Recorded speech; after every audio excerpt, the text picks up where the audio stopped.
Caldwell's growth has brought new jobs and businesses and economic opportunities. At the same time, neighborhoods are feeling the impact of rapid expansion. Here's how the candidates say they will promote economic development while protecting the quality of life of their residents. Yeah, and that's a great question and something to be really looked into. And I believe that starts with partnerships and relationships.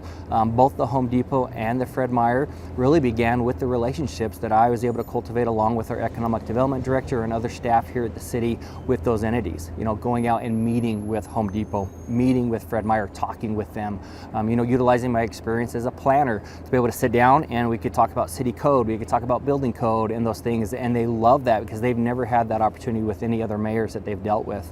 And so that's really helped a lot to build those relationships and then helping to get them to come to Caldwell. You still need the rooftops, you need the people here to get them to come, but it's those relationships that maybe move you up on the ladder to maybe have your store sooner than later. So I want to continue building those relationships and making sure that the communities around them are thriving. You need those residential rooftops for that, but also you don't want them right next to each other. You have to have a smooth transition as you go from single family to multifamily and then into your commercial aspect. So we've done a really good job, I think, planning on that, a new comprehensive plan that's been put in place by our amazing planning department.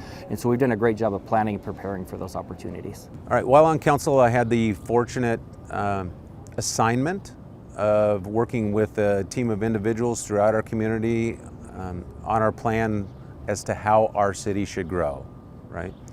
So our comprehensive plan has received unbiased support from those outside of our area and is a great plan. I think that we should follow that plan with blended housing, right? And then never get rid of the commercial that's on the plan.